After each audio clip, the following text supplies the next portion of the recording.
up, guys? It's your boy, Barca Boy 103. Just finished watching the match, and Barcelona beat Alaves by 1-0. Very tight, very boring game from the Barcelona perspective, but it was a huge win following Real Madrid's loss yesterday to Espanyol. This puts one foot back in the title race. This was a huge result despite the very dull / underwhelming performance.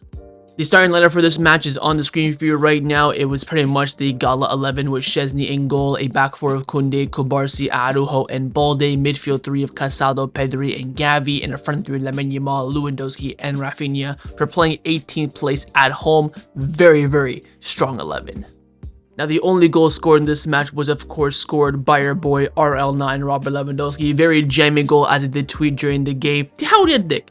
Again, it was a short corner taken. Pedri whips it in at the far post. The minimal goes for a shot, which then flicks off of an Alaves defender. Lewandowski the back post. I thought he was gonna sky that, but thankfully he puts in the back of the net and gives Barcelona the big 3 points.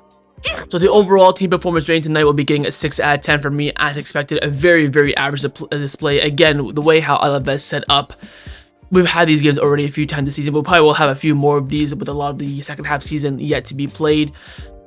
It's kind of hard to blame the players when you are playing against a bank of 2 of 5, 2 lines of 5. It's hard to, criticize the players for not creating chances and things like that. I will say that the first half was very poor. It looked very dull. Look at the players who were playing like a retirement match. It looked absolutely dead. We had, apart from the Lamine Yamal dance where he slipped to Raphinha, we did nothing in that first half. The Gavi header did, of course, take away some momentum in the first half as well. But the second half performance, especially with those flick changes at halftime, did change a lot. We looked a lot more progressive. That first 15-20 minutes of the second half, we were pushing. It felt like this game was going to be a 1-0. Like I tweeted at halftime, we needed some sort of individual brilliance, a set piece, or something jammy that came our way. We got the one goal that we needed, and we just shut up the shop, keeping, of course, our first clean sheet in quite a while. Third clean sheet, I believe, of the new year. But again, it's hard to really go in on the players. I think the way the team was set up, of course, everyone's saying 3 or 4-0 based on where the team is positioned, but when you play the style that Barcelona play, it's very easy to nullify it. Either you go toe-to-toe with them, or you sit back and soak it all up and hope everything goes your way. And Alaves were doing that for the majority of it, but in the end, we did, thankfully, I should say, did break the deadlock. But 6 out of 10, I think, is a very generous. I would say it is kind of the standard. I would probably even argue you could make it a 5 out of 10, but I'm just more relieved of the win, especially with that loss that Real Madrid suffered yesterday as well. So overall, 6 out of 10. Job done, most importantly, especially with the strong team as expected, but the performance should have been much better. Let's now get into the players' individual player ratings. I'm going to go through this very quickly because, as you can probably guess, there's going to be a lot of 6s. First up, Szczesny in goal. Again, 6 out of 10. Didn't really have to do much. Had that fantastic throw in the second half. First half was pretty quiet. Loved how he commanded the box in that final 10 minutes when Alaves were putting in crosses into dangerous areas. He was coming, collecting, being brave. Ter Stegen would be glued to his touch line. So shout out to Szczesny. Clean sheet as well. Didn't do much wrong. I will give him an average 6 out of 10. Now for the center partnership in front of him, firstly on the right hand side, or should I say left hand side, sorry, it was Cubarsí. I will give Cubarsí a 7 out of 10. I thought Cubarsí was absolutely fantastic today yet again. It just shows how much of a reliable player he is, and the fact that at 18 he's this important for Barcelona says enough at the highest level. I think his passing was sublime, build-up play was fantastic, and again, his defending when called upon was fantastic as well. This is why you can't give a player like him like an 8 or a 9 or a 10 in a game like this unless he gets a goal or an assist, because he's only going to be called upon a few times in the 90 minutes, and when he was sublime. That tackle in the 88th minute to stop that big Alaves counterattack was world class. Shout out to Cubarsí, man. This kid is absolutely unreal. His partner for only one half was, of course, the captain, Ronald Araujo. I'll give him a 6 out of 10. I thought, you know what, in a game like this, it really doesn't suit him well. Not being good on the ball, not being called upon defensively. He's basically just an extra body on the pitch. It just shows that he's very much Araujo. I wouldn't even play Araujo in big games where the team is good on the ball. He's kind of like the defender you want in a game like against Villarreal, Sociedad, an athletic club, where the game is going to be even, where you're going to need a lot of defensive recoveries, but you won't need too much ability on the ball, where you will, of course, need that in the big game. So it wasn't really an Araujo game. I don't think he really did anything wrong, but I think that change from Flick at halftime was very important because it did of course improve us in a game that we were coming up against. But I don't think he was poor. He got that yellow card, which wasn't a yellow card anyway, so give him an average 6 out of 10. Into the fullbacks, first and left hand side, it was of course Balde, 6 out of 10 for him.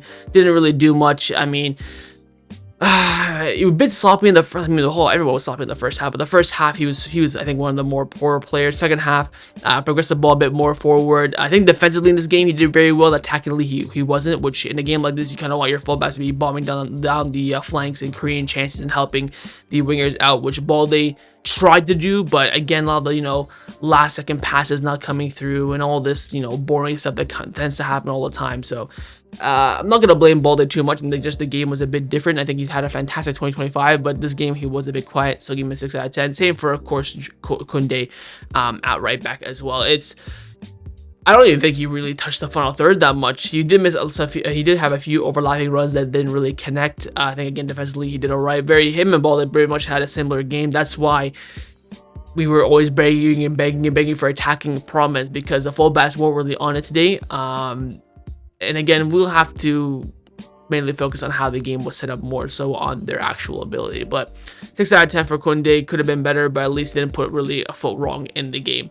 Into the midfield now. First in the pivot, of course, was Casado. Gave him a 6 out of 10 as well. Got, of course, hooked at halftime. Again, very similar to Araujo, not on his ability or how he was playing, but just on how the game was going and how much of a different approach we did need. You could even argue that Casado shouldn't even really have started the game. Again, just like Araujo, this is not the game for him. Casado is for the big games, big moments where you need those interceptions, you need those midfield battles won, and you can sacrifice that with, not having someone that's really good on the ball and progressing the ball forward and making the good runs and the good movement as well, because that's Casado's game. Casado, of course, can do that, and sometimes he's done that very well. We saw that, of course, in that month of October where we were going crazy that Casado was just doing everything. But now we're starting to realize that on the ball, he's still alright. I'm not saying he's, dreadful, but we have a better player in Frenkie de Jong on that, and when you're playing a game like this, you do need that more. I think, like in a Villarreal game, Sociedad game, Bilbao, big game, I think Casado does have that extra step ahead of Frenkie de Jong, but in a game like this, maybe in those medium games as well, de Jong probably has the step over him. Don't think he was poor though, Casado. I just think the game was really for him, so I will give him a 6 out of 10. The other pivot, of course, was Mr. Your Boy Pedri Porter. I will give him, of course, a 7 out of 10. Thought he was fantastic again, pulling the strings. I think, to be fair, the first half wasn't the greatest from him. Again, not really the greatest from everyone. Second half, he was sublime. Of course, got that pre-assist, you could say, for the goal, but was pulling the strings like no tomorrow, creating chances. Some of his passing in this game was sublime as well. The chip balls over the top, the passing through the lanes were fantastic. So shout out to Pedri for that, and it shows how elite he is as a player. It's hard to take that away from him. Finally, the midfield was, of course, Gavi. Will give him a 6 out of 10. Played only 6 minutes. Got that head clash, really nothing to adjust. Got a yellow card as well. So typical Gavi performance, you could say. But I'll skip Gavi. There's really not really much to add with him. Of course, now for the left winger, it was Raphinha. I will give Raphinha a 6 out of 10. Again, he should have scored that chance, the one that where Lamine Yamal had the fucking madness. It's kind of hard to defend Raph. I just don't think that really the ball was in his favor today.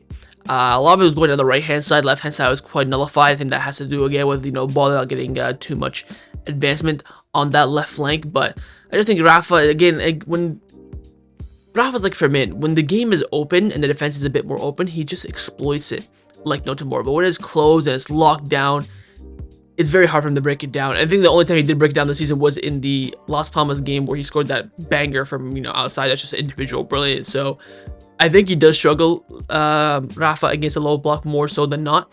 But I think his off build play and his off the ball play and build the play was still fairly good in this game. So I'll give him an average 6 out of 10. The right winger, of course, was your boy Lamine Yamal, man of the match for me as well. I'm starting to lose words. This kid is goddamn 17 years old, and I don't even know what to say, because that little run that he did in the 6th minute where he goes around 6 or 7 Alaves players, I'm there thinking, is that fucking Messi? Like, I don't want to say it and I don't want to make that comparison whatsoever. I'm not making that comparison, but for a second I thought it, and that's the first time I thought it since I seen Messi wear a blaugrana shirt, and I just thought he had a sensational performance. I think again his final third play needs a bit of tweaking in a game like this as well, but I think build up, movement, crossing, passing was just on it today. A goal and assist. I think people were talking about this as a generational performance. I also want to say as well, his off-the-ball play was fantastic. His pressing, winning the ball back, just felt like he was everywhere on the pitch today. And that's how I think impactful he was. This is why it's without a doubt Lamine Yamal is the most important player for Barcelona. You have Lamine Yamal is the most important player. Pedri is the most consistent player. It's just becoming more and more evident of that. Sublime from Lamine today. 8 out of 10, my man of the match, without a goal or an assist as well. I don't think that assist will go for the Lewandowski goal. And of course, speaking of Lewandowski, last one up is of course Lewandowski, 6 out of 10. I thought he was stinky. I think the 6 is a very generous for the goal, really. That header he should have scored before the goal. That was a point blank header that he should have scored. Apart from that, had real no service. First half it was singing up the gap. His whole play was a bit off it today as well. You could definitely argue a 5 or a 4 for Lewis today, but for the goal, I am being very, very generous, I would think, with the 6 out of 10. He almost skied. Oh my god, if he skied that chance, he would have been absolutely cooked. Into the substitutions now. Of course, the subs were Fermin, De Jong, Eric Garcia, Ferran, Jordan Martin, and Pau Victor. Where there was, of course, 6 subs. With the head injury, you do get an extra substitution since Gavi was forced off due to a head injury. So we had the 5 regular ones plus 1, which I'm surprised Flick used, to be honest. Fermin was quite nullified in this game. Of course, he did play a lot of the game. I thought in the first half he was poor. Second half, he got into it a bit better. But again, like we talked a lot about Fermin on the channel, against low blocks, he does tend to struggle. Had that good chance in the second half as well, which required a finish that he couldn't execute. A bit annoying there. De Jong, again, did what he had to do. He came in and put in a really, really good shift. His movement, his vision, his turns. I think also his defensive recoveries today were pretty good as well. He is really making it amazing of being a starter at this point. It's kind of hard to argue against it now. Of course, if we're having Classical Champions League final tomorrow, I would start Casado. But if you told me, no, I think we should start Frankie, I'd be like, all right. Like I wouldn't waste an argument on that debate. That's how close it is, I think, from Frankie being in the XI and him not being in it. Eric Garcia came in as well. Halftime, put in an absolutely solid shift as well. On the ball was brilliant. I think his defensive recoveries as well. His speed. I mean, the team once Alaves were tired. They did play an intense 45 minutes, but his he looked like he was rapid in this game. Fernando Torres was wank. I mean, his touches were all over the place. Couldn't control the ball whatsoever. He was absolutely disgusting. Jordan Martin and Pau Victor, I don't even know if they touched the ball. I know Pau Victor probably didn't, but Jordan Martin came in and he was all right, I guess. But those halftime subs were definitely impactful. With De Jong, Eric Garcia were the game changers. That was the big effect that had in the positive, of course, outcome for this game. But again, all the subs really came in and did what they had to do, you could say. And last but not least is, of course, the manager, Hansi Flick, who's never maybe getting an 8 out of 10. I think, again, picked a really strong team. 3 points, clean sheet. Of course, not scoring too many goals, not really down to him, but down to the players themselves. But again, that halftime change was a big impact. I was even tweeting that he should go to that 3 at the back, the one that he did against Benfica. If Lewandowski didn't get another, if we didn't score that goal, I would have been begging for it at that point. But very proactive from him. Made 6 subs as well, where he had 6 at his disposal. Knew the errors in this game and did his best to correct them, which of course were an absolute success. So I think Flick had a fantastic day on the touchline. So big credit to him. I think honestly, the 3 points you could say is down to him picking a strong team firstly, making the correct changes at halftime. I think it's more on him today than it is on the players. So shout out to Flick, my mister, doing an absolutely cracking job. Got his back now, 1 foot in the league title race. He gets an 8 out of 10 from me. So that was my match review for Barcelona versus Alaves in La Liga. Hope you guys enjoyed this video. If you did, of course, make sure you drop a like down below. And of course, in the comments down below as well, let me know your thoughts on everything we did discuss. The main thing, of course, I want to know is your thoughts on the performance, your player ratings, and your manager rating as well. And of course, make sure you guys subscribe down below if you haven't already. And I will see you guys next time on the channel. Take care and Forza Barca.